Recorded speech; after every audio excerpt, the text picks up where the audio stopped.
when a judge of the Allahabad High Court was sought to be impeached, he resigned before the impeachment motion could go through. There was a second occasion in 1993 where the motion fell in the other house because of want of quorum itself. So before I deal with what the learned judge has presented before us, a few words about the kind of system which we have adopted in this country. We perhaps have adopted some of the soundest principles for running Indian democracy. We are a parliamentary democracy where different shades of opinion are represented. We have an independent judiciary.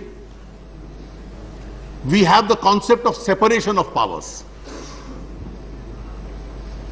And this power of removal of a judge is given to the legislative body, a political sovereign, which conducts an inquiry in accordance with the Judges Inquiry Act, where there is a predominant participation of judges, and on their recommendations decides whether to remove a judge or not to remove a judge.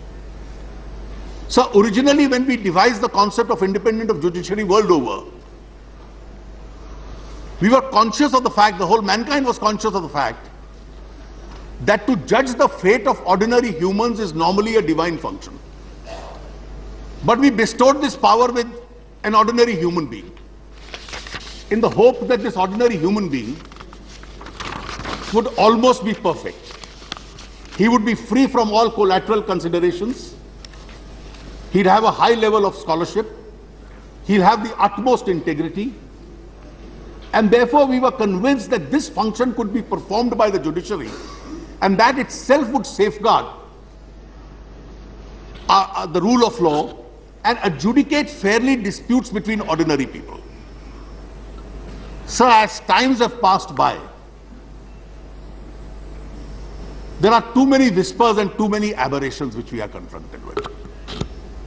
It's only a very rare case which comes to this house for consideration. And therefore, sir, we are now living in a changed time where the level of vigilance and the standards of probity will also have to be higher. The judges will also have to realize that judiciary is no longer an institution which lives on ivory towers. Judges, like most of us here and others holding constitutional offices or high offices, also now live in glass houses. And therefore, whether it is the public, or it's the media, or it's the litigant, or it's the bar, they eventually become the best judges of all judges. Their conduct also is going to be watched, and watched very closely. This is not to say that we can make unfounded allegations against a judge, because a judge in ordinary circumstances speaks only through his judgments. He is not able to defend himself. And therefore, we have to be very cautious about every word that we say, write, or speak, both inside and outside this house, that judges and the judiciary is an institution which can't be thrown to the wolves. It can't be made an object of unfounded allegations, but it will also, like other institutions, have to stand by the scrutiny of all times. When a judge, sir, is sought to be impeached through a procedure, what are really the standards we expect from the judge? Do we expect from the judge to resort to every technicality which is available to him? Do we expect a judge to say that I will not enter the box so that I cannot be questioned? There are hard facts which I will not be able to answer. Or do we expect a judge to be a role model as a litigant and then candidly state every question that is put to him? Because a system can't suffer a judge who is stigmatized. A judge who is stigmatized can really never be in a position to represent the face of the rule of law in India and be a judge as far as others in the society are concerned. Therefore, sir, when a judge says, I will not appear myself and answer the questions, or that first prove the allegation against me and let me see how much you have in your pocket against me. Only then I will let you know what my response is. That is not the case of an ideal judge facing an inquiry. It's been repeatedly said, and we hear this phrase, and rightly so these days, that holders of high offices must be above Caesar's, like Caesar's wife, they must be above suspicion. Caesar divorced his second wife because he suspected of an illicit relationship. Even though the charge was not fully proved, he went through a divorce because he said Caesar's wife, considering the position she is in, must be unsuspectable. So a judge really cannot say, first prove an allegation against me beyond reasonable doubt, and only then I will come up and tell you whether I have an answer to give or not. A judge by his very character must be unsuspectable. His position must be such that nobody can point a finger to him. We've heard, sir, the presentation of the learned judge at length. So I've had an opportunity to read the entire record which the Secretariat has served and distributed to the members. At times I got an impression whether the facts which I have read are similar to the facts which I was hearing from the learned judge. So when we were young lawyers, we were all trained that if in a given case you are strong on facts, you bang the facts first. If you are weak on facts but strong on law, you bang the law. And if you are weak on both, then you bang the desk. At least you'll appear to be confident.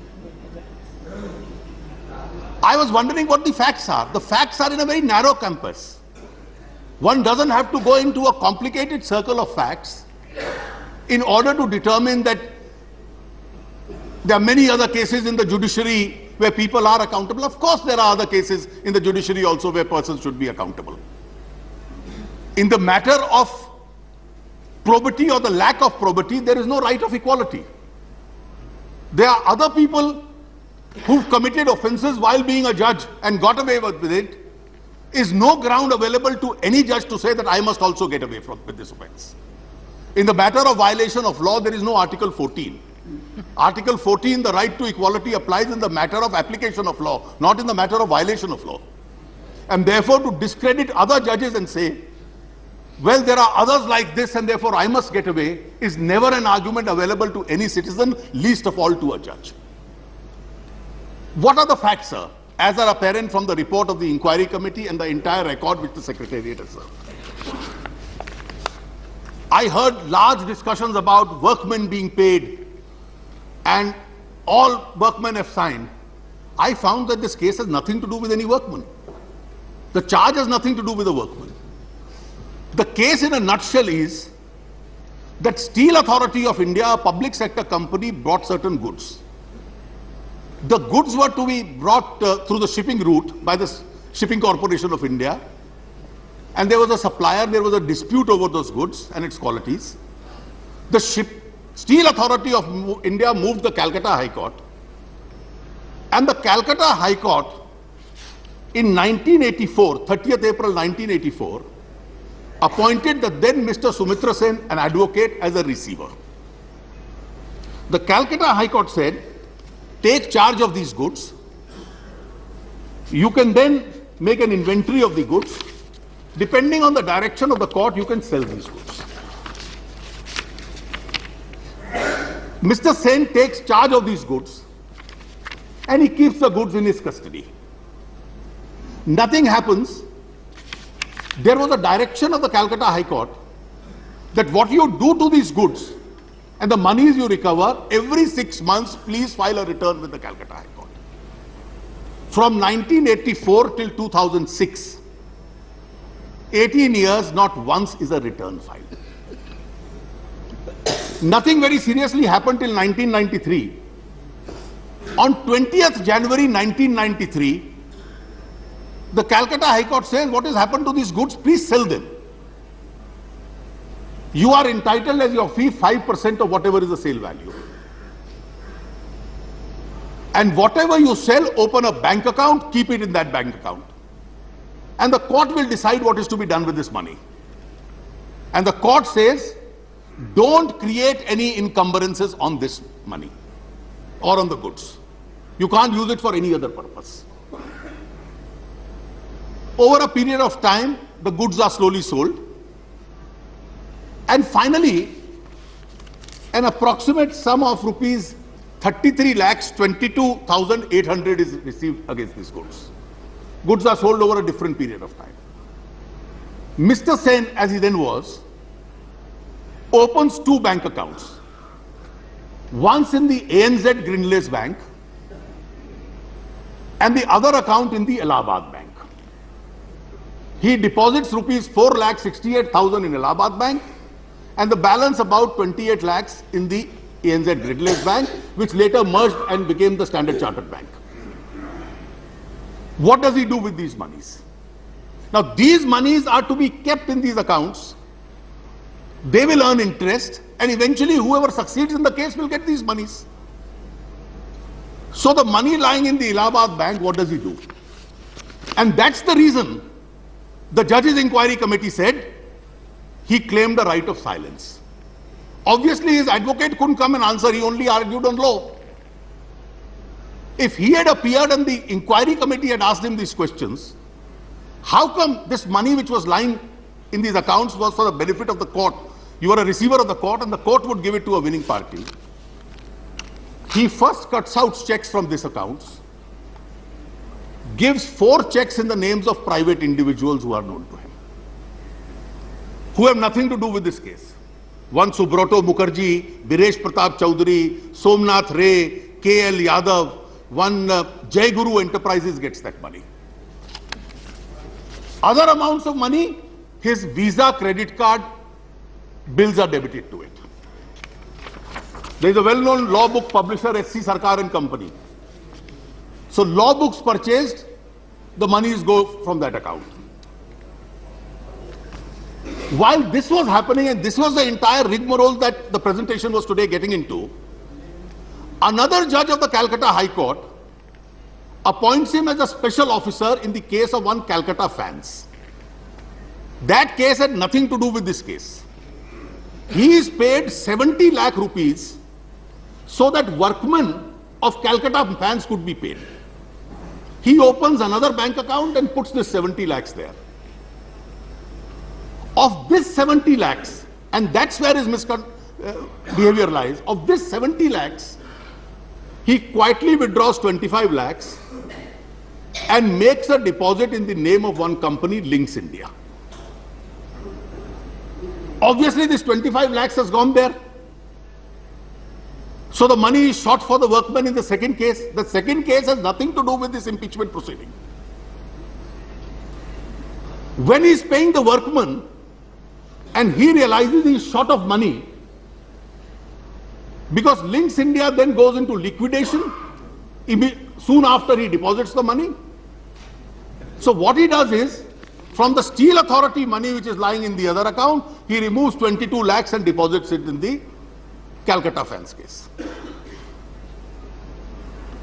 As a result of which, only 800 rupees odd are left in this account.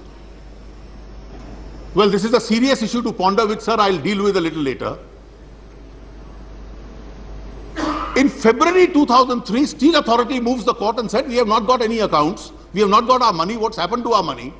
This case is pending for over 18 years, 19 years.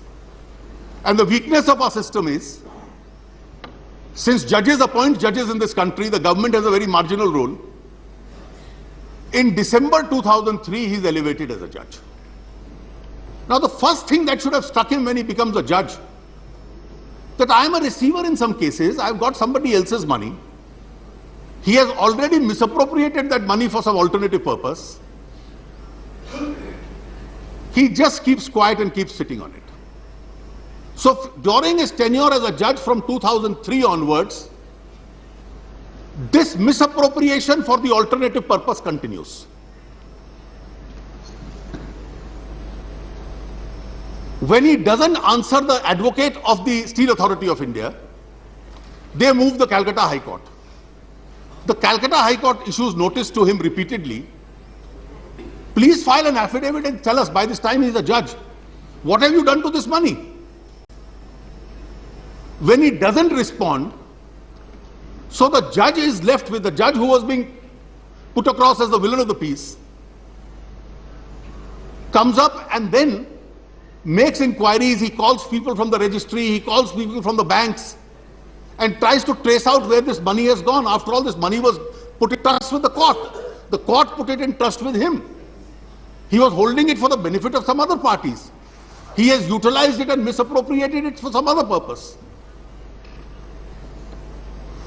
Now, if he goes back to court as a judge, he has to tell the judge that my Visa credit card bills went on this account. From some other account, I paid the workman, and that deficit I compensated from this account. My books, bills, my self-checks, there are a large number of self-checks, which all inquiries have revealed.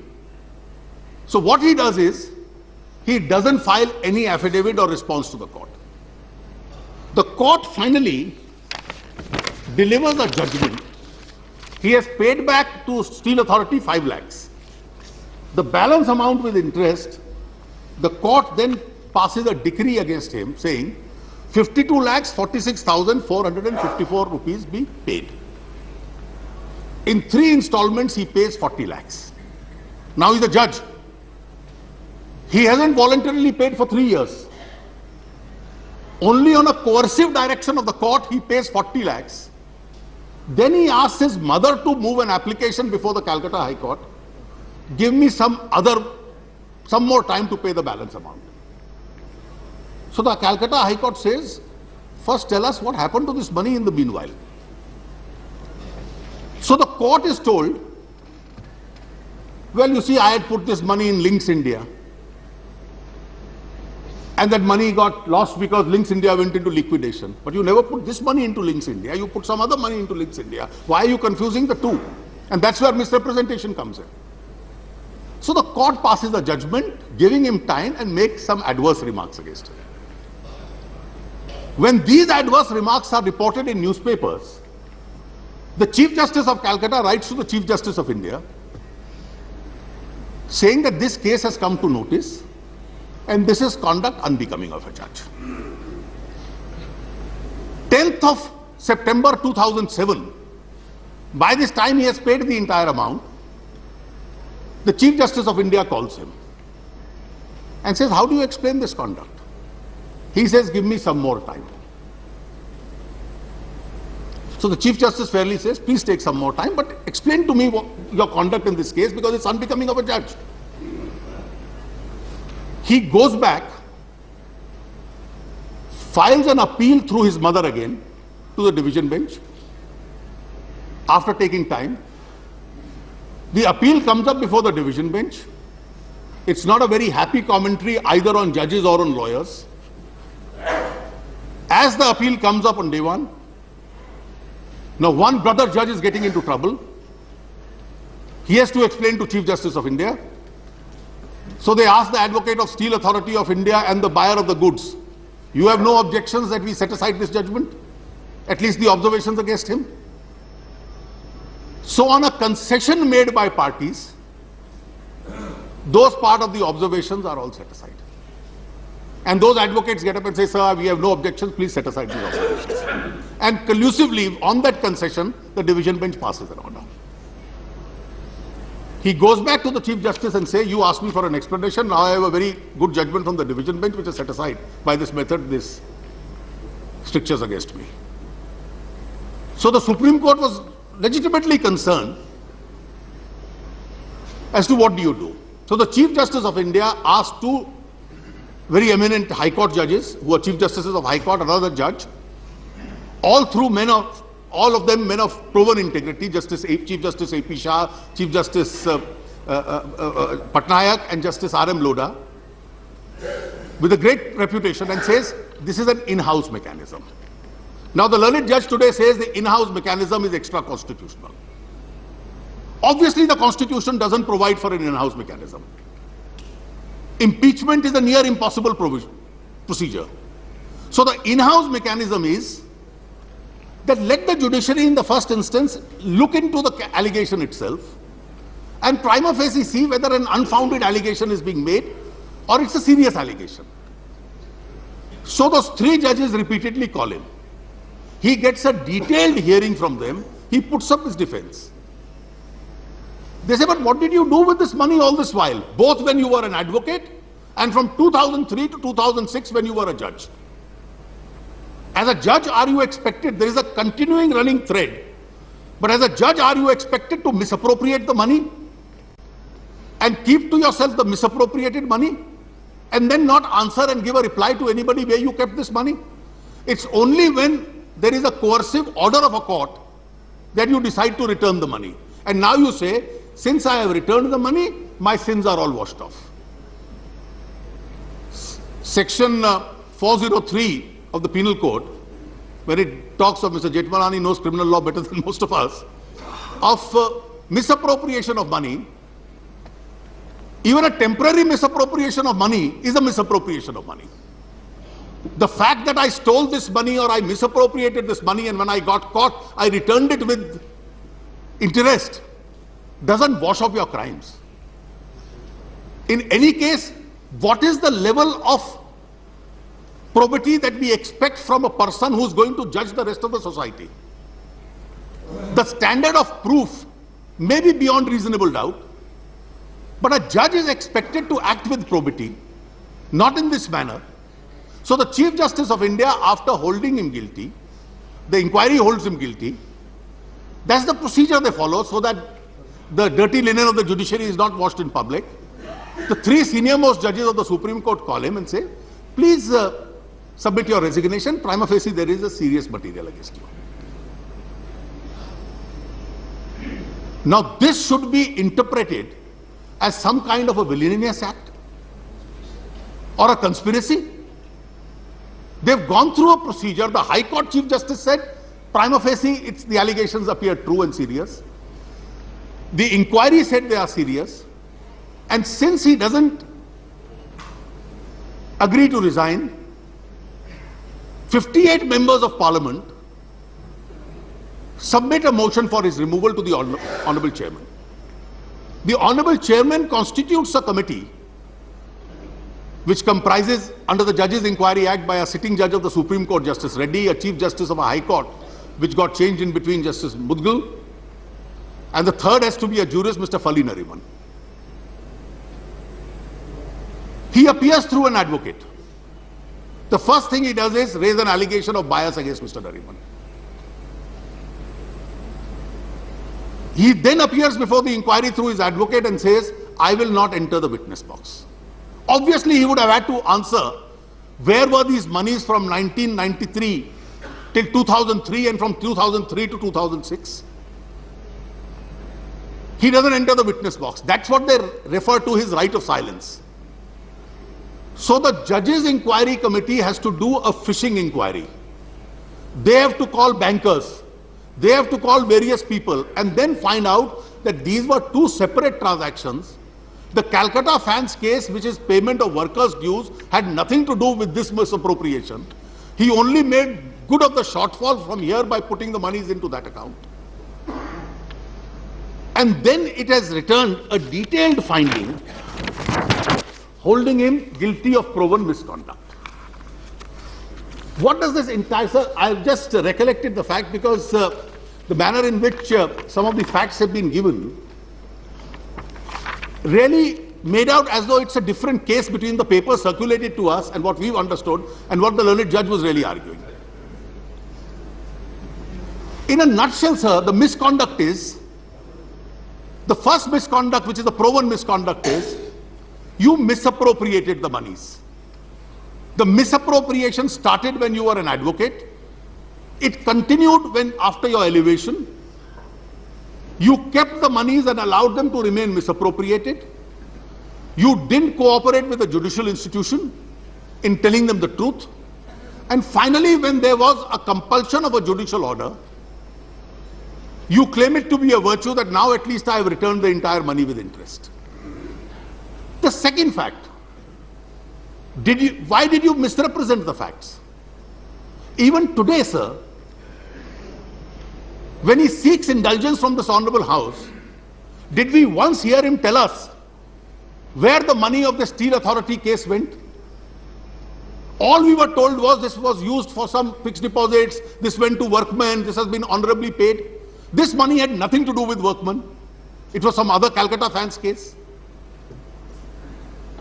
He kept misleading the in-house inquiry, the judge's inquiry, even today the House, that I honestly deposited the money. The impression which any person who has not read the record would get is that I deposited this money with a company.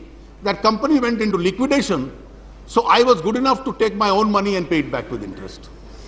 That's the case being made out. Sir, having said this, on both counts, the prima facie opinion of the Chief Justice of the High Court,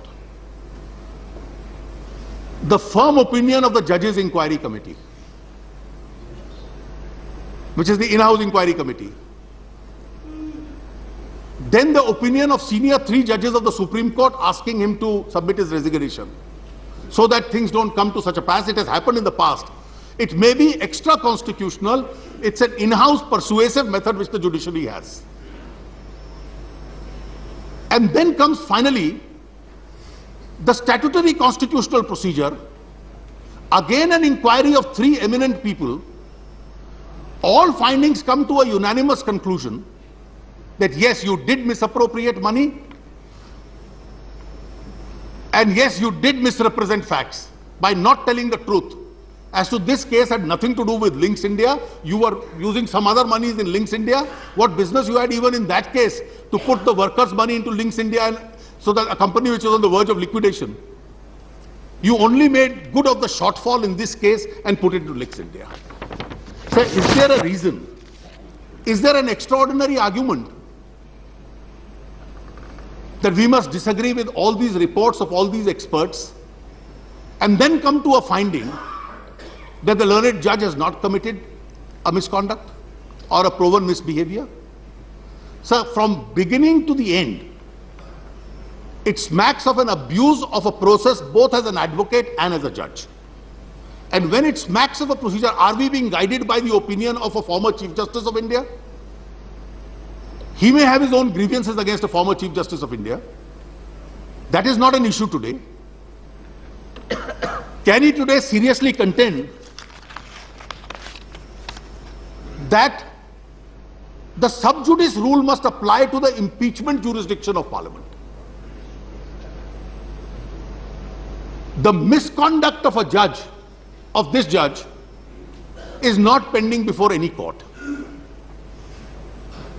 We are relying on independent evidence which was even held back from the single judge division bench and elsewhere, which came up for the first time before the Judges' Inquiry Committee, which was appointed by the chairperson.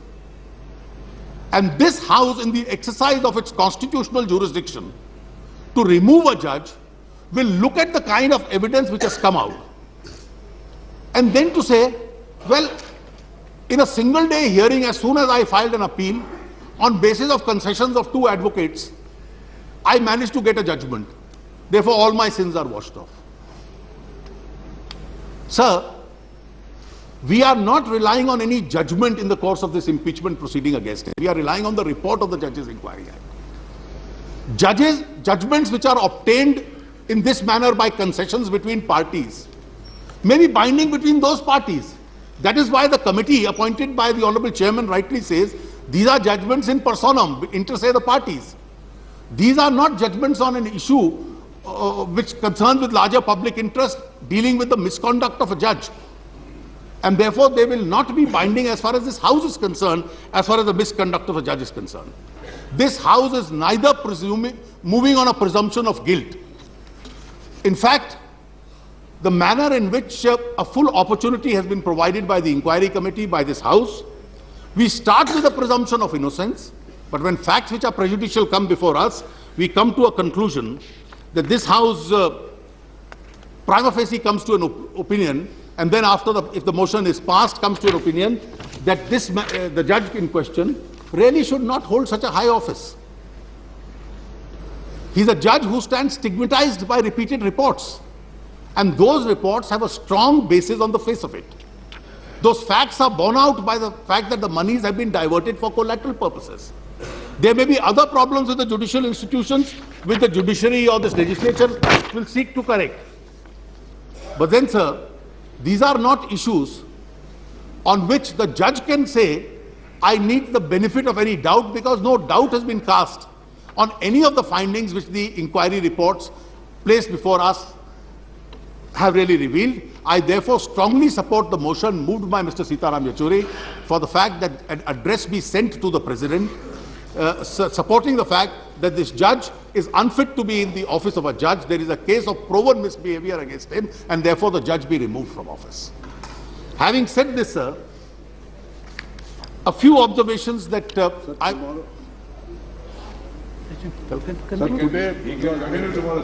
there is some functions at 6 o'clock. We have to all. Do you wish to conclude or do you take Tomorrow, more time? tomorrow, sir. I will take 15, 20 minutes tomorrow morning. Tomorrow morning. Tomorrow? Tomorrow when we